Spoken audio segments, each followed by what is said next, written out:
तो हम पहले इसको देखते हैं। 1 में ये जो एक दो ठो फ्रैक्शन है ना, 4/5 + 3/7, इसका एलसीएम लेंगे 5/7 का, तो 5/7 का एलसीएम 35, और ऐसे तिरछा गुणा करेंगे ना, 7 चौके 28 और 5 तिहाई 15, तो 28 + 15 ऐसे जुड़ेगा। तो बताओ जब 3 पोर्शन है तो 35 ऊपर चला जाएगा, 35 कहाँ चल जाएगा, 1 में, तो ये हो जाएगा 35 में, ये दोनों जुड़ जाएगा 43। अब देखो इसके आगे भी था भाग, कितना, 8 में 35। तो आपने पढ़ा है कि सर अगर भाग को गुणा में बदला जाए तो फ्रैक्शन उलट जाता है। तो क्या ये 35 में 43 और भाग को अगर गुणा लिखेंगे तो 8/35 जो है वो 35/8 हो जाएगा, उल्टा हो जाएगा, 35/8। क्या किया, गुणा करके आंसर किया। तो 35 × 35 मतलब 35 का स्क्वायर, 35 × 35 मतलब 35 का स्क्वायर। तो 35 का स्क्वायर तो बड़ा आसान होता है, आखिरी अंक 5 है, तो 5 का 25 और 3 चौके 12, तो 12/25 हो जाएगा। और नीचे 43 × 8, 8 चौके 32, 320 और 24, 344, क्योंकि कोई कट नहीं रहा था, ऐसे आंसर होगा, ऐसे नहीं दिया है, डिवाइड करके, डिवाइड कर लो, भाग को देख के दिया है। ये बताओ 344 से ये क बार में जाएगा, 3 बार में जाएगा, तो कितना बच जाएगा। हाँ, 3 चौके 12, 3 चौके 12, 1 13 और 3 तिहाई 9, 1 10, 1032 घट जाएगा इसमें से।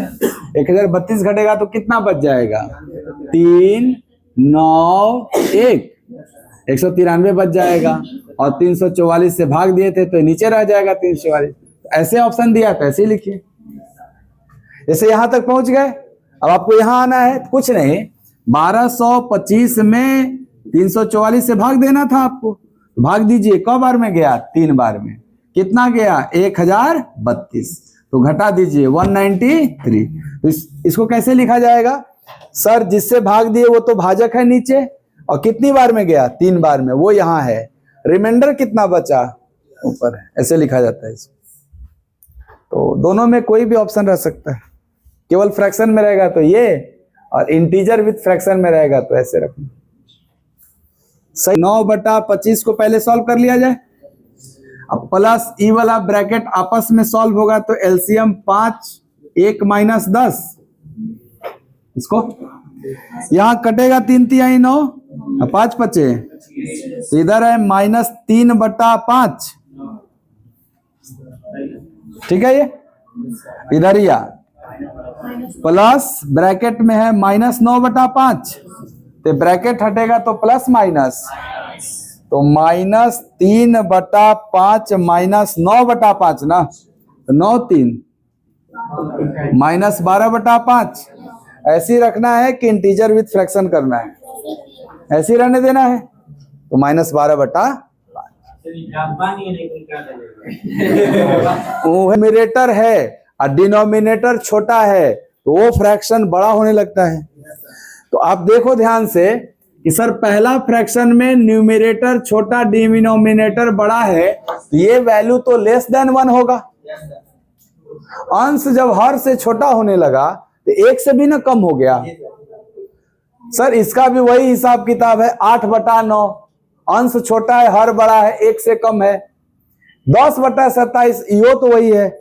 इस फ्रैक्शन को देखो, अंश बड़ा है, हर छोटा है, तो जब अंश बड़ा होता है, हर छोटा होता है, तो क्या 1 से बड़ा आता है?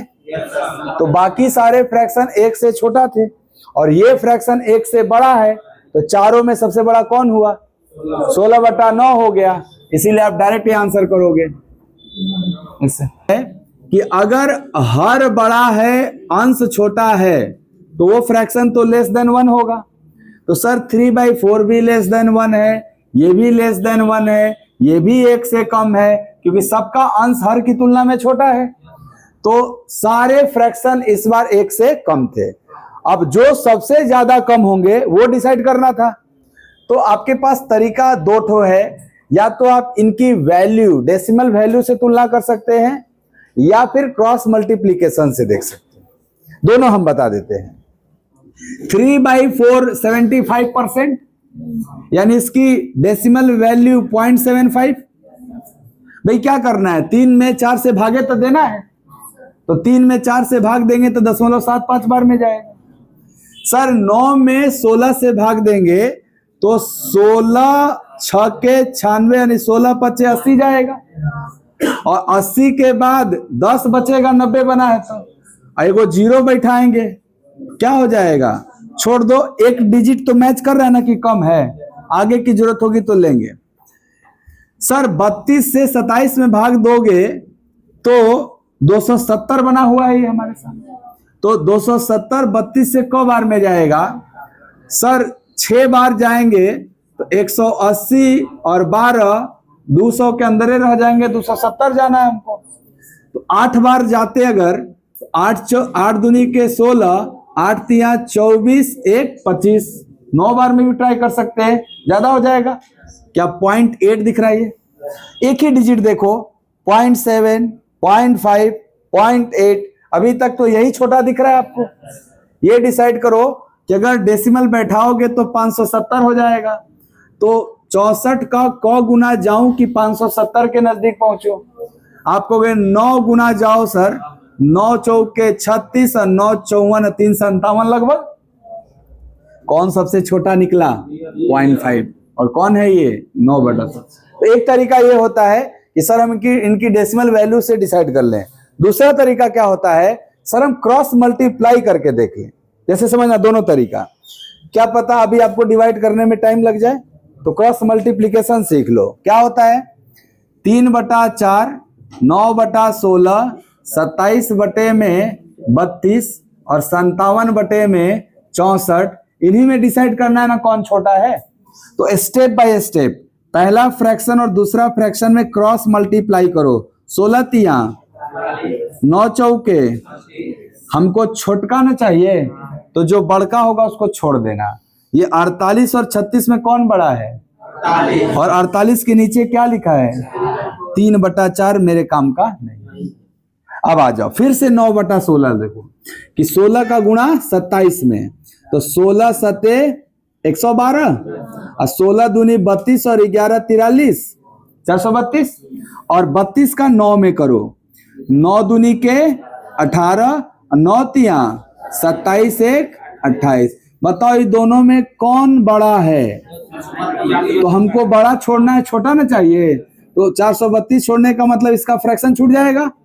अब क्या दो ही फ्रैक्शन बचा है, कौन कौन, 9/16 और 57/64। तिरछा गुणा करेंगे तो 64 गुणे 9 कमे ना आएगा 16 गुणे 57 की तुलना में, तो ये कम आएगा, इसीलिए ये आंसर। ये होता है क्रॉस मल्टीप्लीकेशन मेथड, और ये होता है डेसिमल वाला, परसेंटेज वाला। तो जिसमें आप हो एक्सपर्ट वो कर लो। क्या जल्दी गुणा कर लोगे तो ये कर लेना, जल्दी भाग दे लोगे तो ये कर लेना, हाँ आंसर सेम आ जाएगा दोनों से। देखो ये तो कोई मतलब ही नहीं ना है, ये 5/100 है और ये 1/100 है, तो ई तो बड़ा हो गया, ऐसे तो छोटे 1/100 था। 1/100 मतलब 1%, हाई है 10%, हाई बड़ा ना है। अब यही दोनों में डिसाइड करना है, तो क्रॉस मल्टीप्लाई करो ना, 900 1000, 900 छोटा ना होता है, ये वाला सबसे छोटा होगा और ये बड़ा हो जाएगा, नहीं हो जाएगा। फिर से हो गया, चलिए अगला सवाल। हाँ क्यों नहीं, बिल्कुल दे दीजिए भाग। अगर भाग दीजिएगा तो ये 0.1, ये 0.01, ये 0.009 और ये 0.05। बताओ सबसे छोट के है। सर जी हम में दशमलव के बाद 3 गुना अंक है, तो सबसे छोटी है ना हुआ, इसीलिए ये आंसर था।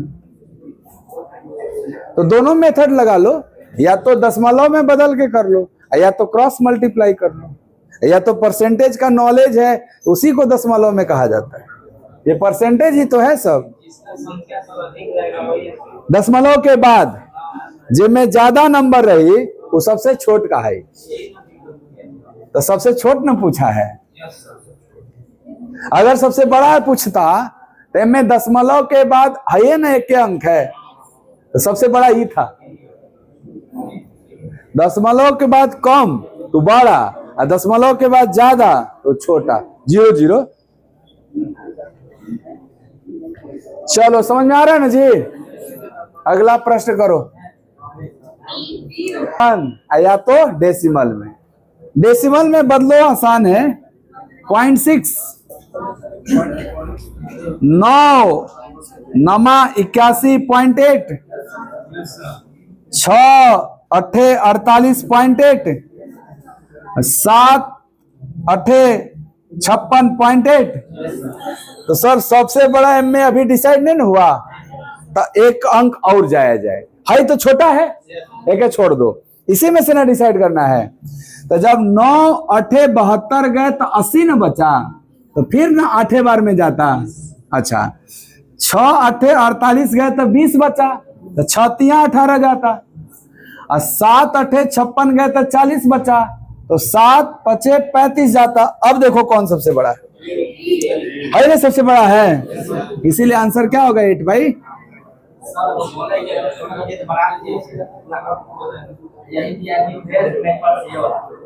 कौन नंबर सवाल? अच्छा मतलब बड़ा बड़ा डिजिट, हाँ। तो भाग विधि, चलो वो कर लेते हैं। कौन नंबर? मतलब सीट 1 में था, सीट 2 में है, एकदम लास्ट पेज पे।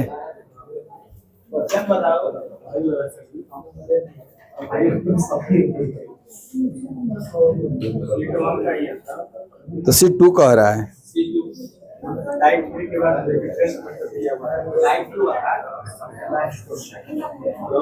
अच्छा ये बोले हो क्या? 1111 बटा में 1110, 101 बटा 95, ये कुल ना। चलो करते इसी को।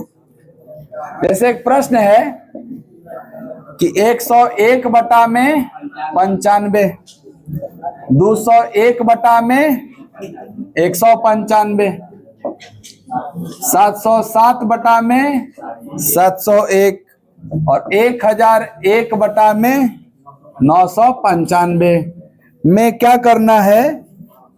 सबसे बड़ा और सबसे छोटा निकालना है। सबसे बड़ा और सबसे छोटा, सबसे छोटा निकालना है। चलो बढ़िया है। अब यहाँ पे क्रॉस मल्टीप्लाई करना तो मूर्खता हो जाएगा, बड़ा बड़ा ना आने लगेगा। तो जरूर एक खास बात, कुछ कॉमन पैटर्न होगा। क्या इनका डिफरेंस सेम है क्या? इनका अंतर कितना है? इनका भी तो एक खास पैटर्न है ना, अंतर 6 है सब में, सब में अंतर 6 है। अगर सबका अंतर 6 है यानी ये समान डिफरेंस वाला फ्रैक्शन है, तो बताइए जो न्यूमरेटर बड़ा होगा और जो डिनोमिनेटर छोटा होगा वो सबसे बड़ा फ्रैक्शन माना जाएगा। थोड़ा सा एक एग्जांपल लेते हैं, देखिएगा ध्यान से। क्या 1/7 में 6 का गैप दिख रहा है आपको? अगर मैं 2/8 बोलूं तो भी तो 6 का ही गैप दिख रहा है। थोड़ा सा छोटा नंबर पे देखो, अपने आप नियम बड़ा नंबर पे लग जाएगा। 3/9 को भी बोलेंगे ना 6 का गैप है। तो ये इतने छोटे फ्रैक्शन है कि इनका परसेंटेज आपको पता है। क्यों? या अगर आपको ऐसा लग रहा है कि सर सबका न्यूमरेटर बड़ा लेना था, तो बड़ा लेके देख लो। जैसे देखो यहां 8 तो यहां 2 ले लूं, है ना 6 का गैप। यहां 9 तो यहां 3 ले लूं, है ना 6 का गैप। तो बताओ 8/2 का मतलब 4 होता है, 9/3 का मतलब 3 होता है। तो कौन बड़ा आपको दिख रहा है? कि सर जिसका न्यूमरेटर इस न्यूमरेटर से छोटा था और डिनोमिनेटर दोनों छोटा था। तो बताइए इसमें सबसे छोटा न्यूमरेटर कौन है? और सबसे छोटा डिनोमिनेटर भी कौन है? तो क्या सबसे बड़ा फ्रैक्शन यही होना चाहिए? बनाइए कॉन्सेप्ट। देखिए फिर से कोई एग्जांपल लीजिए। 10 बटा में 10 छोड़ो, 11 बटा में 5 एक फ्रैक्शन लिया, और एक फ्रैक्शन ले रहा हूं मैं 13 बटा में 7। थोड़ा देखो दोनों का अंतर 6 है। सर यहां भी डिफरेंस 6 है और यहां भी डिफरेंस 6 है। इनकी वैल्यू चेक करो। 5 दूनी के 10 और 5 दूनी के 10, 2.2। इसकी वैल्यू चेक करो, 7 दूनी के 14 जाएगा, तो छोटा हो जा रहा है ना। यानी हो क्या रहा है कि जब डिफरेंसेस सेम रहेंगे तो छोटा न्यूमरेटर छोटा डिनोमिनेटर ही बड़ी वैल्यू देगा। तो चारों न्यूमरेटर में सबसे छोटा न्यूमरेटर 101 और चारों डिनोमिनेटर में भी छोटा 95, तो ये सबसे बड़ा फ्रैक्शन कहाएगा। यानी सबसे बड़ा फ्रैक्शन कौन होगा? 101 बटा में 95। और क्या इसी का उल्टा होगा सबसे छोटा? यानी जो सबसे बड़ा होगा और जो सबसे बड़ा होगा दोनों में, वो सबसे छोटा फ्रैक्शन कहा जाएगा 1001 बटा में 995। तो कभी भी आपको बड़े बड़े डिजिट मिलेंगे, बड़ा बड़ा डिजिट मिलेगा, 4 डिजिट का भी मिलेगा। तो आप एक तो एग्जाम्पल छोटा में लेके देख लेना और खुद नियम बना लो। ये यहां लागू है तो हर जगह ना लागू होगा। जी जी, मतलब पैटर्न सेम होना चाहिए दोनों में। जैसे ये जिस पर पैटर्न पे दिए थे, क्या ये अंतर बराबर पर दिए थे? हम लोग भी अंतर बराबरे पे ने को छोटा फ्रैक्शन लेके चेक किए, तो जो यहां लागू है वो वहां भी लागू रहेगा। तो फिर तो क्रॉस प्रोडक्ट या परसेंटेज में बदलो या डेसिमल में बदलो फिर तो। हाँ सेकंड देख लेते हैं। 195 से 95 होना 100 का डिक्रीज हो रहा है। ये जो 100 का डिक्रीज है 195 पे डिक्रीज है, तो 100 का कमी 195 पे लगभग 50% के आसपास। इसलिए मैं बोला ना परसेंटेज का रोल बढ़ेगा। परसेंटेज हम आपको पढ़ाएंगे। यहां देखो 101 201 पे, ये भी 100 का कमी कितने पे? 201 पे। तो 100 की कमी 201 पे कितना परसेंट है? और 100 की कमी 195 पे कितना परसेंट कम है? दोनों में जो मतलब ज्यादा होगा वैल्यू, उसी के हिसाब से डिसाइड होगा कि फ्रैक्शन न्यूमरेटर के हिसाब से चेंज होगा कि डिनोमिनेटर। ये कल हम बताए थे। बट कभी कभी ऐसा होगा कि डायरेक्ट दिख जाएगा, अरे बढ़ता हुआ न्यूमरेटर बढ़ा देगा और घटता हुआ डिनोमिनेटर भी बढ़ा देगा, इसीलिए ये फ्रैक्शन